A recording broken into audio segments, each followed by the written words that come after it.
everybody, and welcome back to episode 34 here on Ethan's Realm. I'm just in love with these shaders. I cannot play like without them. I love them so much. They are so much fun to mess around with, and they look great no matter what you're doing. Oh goodness gracious! But I have to turn them off, which is a shame. But it is what it is.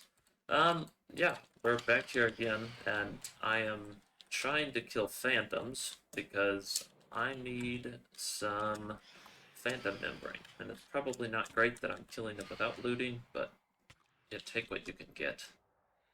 Come here. And I always seem to miss to ping. But, well, why am I killing phantoms? They're the worst mob in the game, and, they don't really have a purpose. Well, they have one purpose, and that's to make potions. And what do I have planned? Well, I have planned a massive potion making system. I've been working on this the past couple of days, and it's to the point where it's done and completely ready. I am basically ready to just build it up in the world and start using it.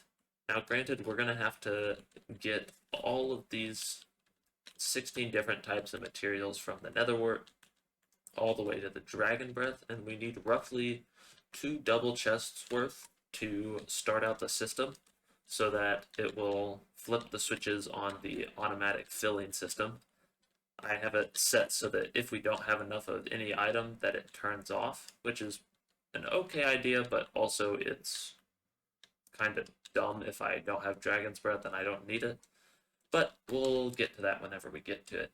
I think today, though, we're gonna just start trying to get all of the building set up. So that means a lot of white concrete, a lot of redstone, and a whole lot of other stuff. So I've been doing a little bit of AFKing over at my witch farm. So if we go and we check out how much redstone I have, we'll see that I have some more. Got about 12 stacks, which is pretty good. I think that'll be enough for today's project, but it won't be a whole lot. And then yeah. So we're gonna need a whole lot of blocks, but while I get started on getting all of the blocks ready, I'm actually gonna show you a clip of me explaining exactly how the system works, because it's pretty complicated and I think it's pretty cool. Alrighty, so this is the finished system of the potion maker, the auto potion maker, and basically it's broken down into 3 parts. We have the selector panel here, which allows you to choose between 14 of the 15 types of potions. The only one we don't have is Turtle Master, because it is not very useful, and also it's very difficult to uh, make, because you have to use turtle helmets, which requires unstackable items, and it's a whole mess. So I decided to not have that here in this selector panel. We can then also choose to switch between duration and a level 2 potion, and if I want a regular potion, we can just turn it off like that. And then we choose between our regular splash and lingering potion here, and you just click to flip between all of them. Then over here we have the selector pan, or the storage for all 16 different types of items that we need to craft the 14 different potions. So all of these are right here, and that's basically all you need to craft the potions. Plus, of course, you need the glass bottles, which are stored down here, and it'll take a really long time for even a single double chest to run out. And then also, you can have the blaze powder here, which, if you fill up a double chest, will basically never run out. And that's all of the storage. And then right here, there is the potion brewer. So it's pretty simple, but if we take a step away, we can look at it in some more detail. Alrighty, and here's the potion brewer in its basic form that I was working on. And showing this is really the easiest way to understand how it works. So basically, a minecart drives over the top of it and distributes a item into this hopper. It distributes one item per hopper, and then that trickles down into the brewer. The brewer then takes the item and brews it, and finally, once all of the items have sufficiently been brewed, what happens is you release this line right here, which unpowers the hopper below, and it sucks all three of the water bottles in this case, or potions in the case of that system way over there. It sucks them out and puts them all down here into a shulker box. That shulker box is later broken, but then what we do is we power this line back up and then unpower this line, which allows the water bottles to flow back in. And then this system automatically starts restocking the water bottles. All in all, it's a really easy system, and hooked up with a little bit of ingenuity, it can be basically completely functional by itself. Alrighty, and I think I have everything. Probably don't, but should have most of everything. So we just need to head on over to here, and I think the plan is to just throw everything down here and get to building. But there is one thing I need to do, and that is I need to change these granite blocks here into white concrete, because I don't really want to use the granite. I was just using it as a building block, and so something needs to change. But there is a really easy way to do that using the Lightmatica mod, and all I need to do is bridge out here, and I have this button bound to F9, actually, but I need to go into edit mode, and do I have? I think I do. So you just grab a stick and then move yourself into edit mode, and it stays like that, and then you can walk up to it and press F9, and then left click, and it changes all of the granite blocks into white concrete. So just like that, it's all white concrete now, which is super nice. I think it looks a lot cleaner, and I'll probably come through and texture this all up and make it look nice and pretty, but as of right now, it's just gonna be white concrete. So yeah, I'm gonna get to building.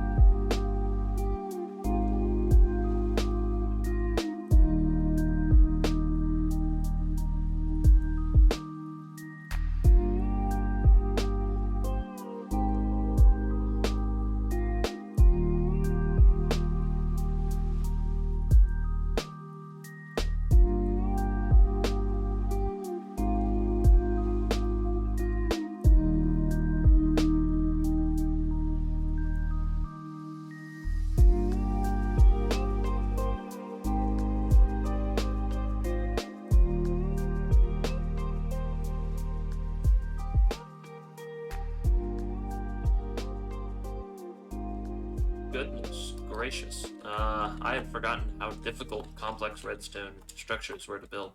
I have the gamma override turned on so that I can see under this dark hole, and may or may not have forgotten about mob spawning. I had the mob switch off so that I could run some farms earlier, and I must have never turned it back on. And I almost had a creeper blow up on me, got knocked off a couple of times. I think it's time for me to go and turn that back on. So I'll do the nasty unload into shulker boxes and go and do that. Who knows?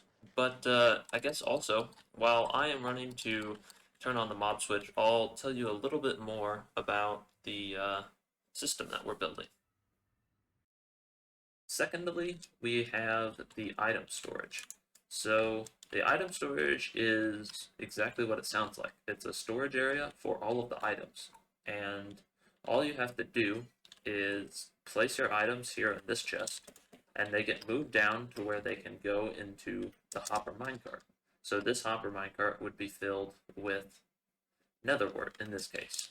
And then later on, we use a selector panel down below that's hooked up to our selector panel over there, and we use it to power which of the items we need.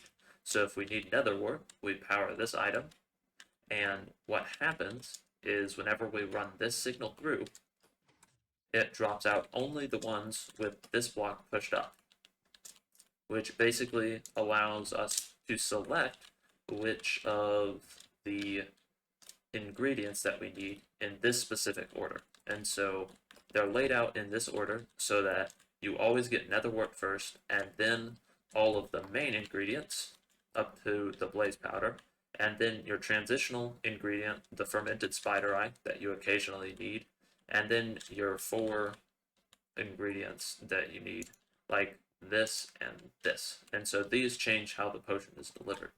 In the final system, those are actually swapped around because they need to be. And that's basically it.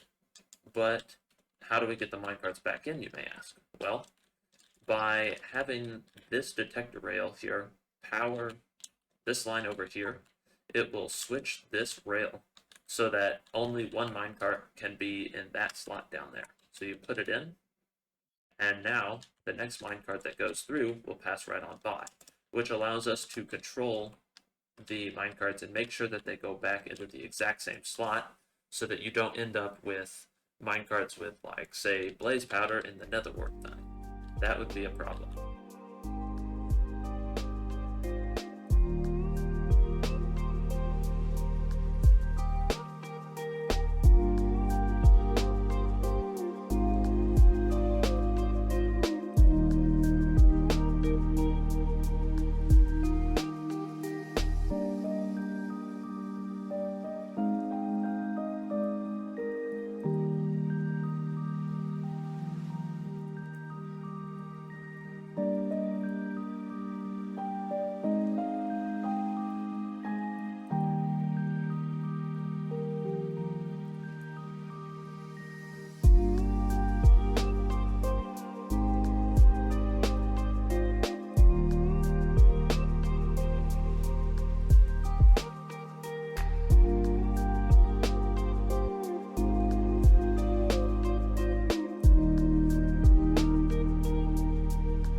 And then finally, we have a selector panel, which on the side looks like this. And so if you were to hit the note block, what it would do is it would power this redstone line up here, which all this redstone line does is it resets all of the droppers. So this item right here, the one that is up, would get sent down to the dropper below. It gets sent down to this one. But whenever we hit this one, 2 ticks later, this observer powers, which powers this block and the adjacent dropper down here, which sends the item back up. So if we can hit this note block, what we can expect is that this item will be the only item in the top row. And as you can see, that's what happens. Now, back here, we have 3 different outputs that we can use to determine where the power comes from. And so we can push down with, like, say, a redstone block or something else and power whatever line we need to, whether it be a fermented spider eye or a magma cream. And so I had labeled all of these to make sure that I knew what each potion needed so that we could power it and use it. So basically, it powers any of these 3 sets of pistons And in doing so, we hook it up to the item system over there that allows it to basically call for a specific set of items. And then if we were to switch to a different one, like using this here, if we were to switch to a different one, you can see it switches between all of the so-called like redstone calling cards, basically. It's a pretty simple design, but it's really useful in having a selector panel instead of like having a block rotator that like you have to cycle through each set of potions like with a piston feed tape or something other than that. This provides a lot of ways to quickly change between lots of options, which is really nice. And lastly, we put it all together here by taking all of the different outputs here and moving them so that they power the respective lines in the item storage here so that the right blocks are powered and pushed up. And then we move the minecart tracks so that the minecarts come out from over here, head down this track all the way back here to the potion brewer, and then they get sent back up and around to the restock area for the minecarts. The last little bit of redstone that we need is a timer, basically, for all of the potions. And since some potions use less items than others, we want a system that is tileable for everything from the 1 ingredient potion to the 6 ingredient potion. So in doing so, we use this here to count how many times a minecart has went by. And it can count up to 10, but you only need up to 6 since the max is a 6 ingredient potion. And so in doing so, one item gets moved to here, which starts at this clock, which is I think it's a 20.75 second clock. And so the potion brewing takes 20 seconds if there was a ingredient in here. And then all of the water bottles get funneled down into this shulker box here while this line is unpowered.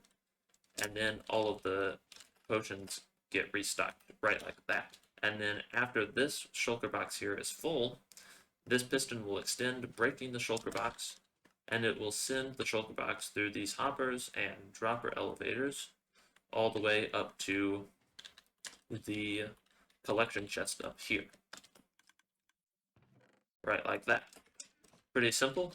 The one weird thing that we need is, since all 4 of these, actually 3 of these 4 can all be powered at the same time, and so we need to slow the minecarts down so that this detector rail has time to trigger multiple times, and so in doing so we just loop it around through water, and that slows it down enough so that that detector rail has time to power and unpower. Other than that, it's all one cohesive system, but it's a jumbled mess of redstone if you can't tell. And I have gotten it all finished. So I put 4 shulker boxes of glass bottles into this here. So all of these are now filled up. The blaze powder, I used up basically everything that I had, and it's not even really filled up to there. I don't think this is full yet. Nope. So we have a whole lot more blaze powder that we need. I haven't put the shulker boxes in yet. I can do that next, but I need to load in the minecarts. So I got all 16 ready, and I had thought that these would be ready to go in, but it looks like they may not be. Let's take a look. This side is, but maybe this side isn't. Sometimes you'll have to update the rails, so like if I break this and place it. Really?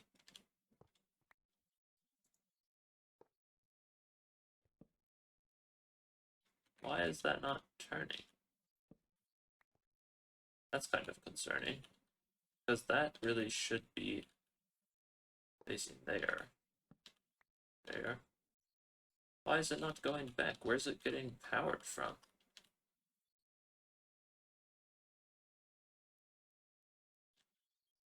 That's actually really concerning. Because if this whole side is bugged, I don't know what I'm gonna do. Yeah, why is that not? Okay, I guess we can just try it, but yeah, that really should have went directly into there. And let's see where it went. Where did it go?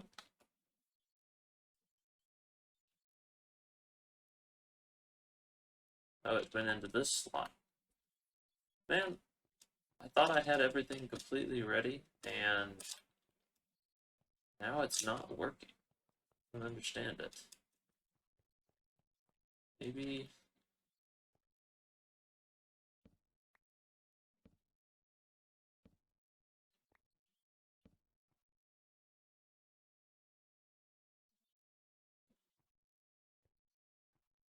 That one should be on. Yeah, all of these are right. Now that that one has been updated, I wonder if that goes in. This should go into the third slot down there. Yeah, so this is at least right. But why is the other side not? I guess I will just look into it, and I'll let you know what I find out. Alrighty, well, it seemed to be just as easy as placing the minecarts in there and then updating this piece of redstone by just breaking or replacing it.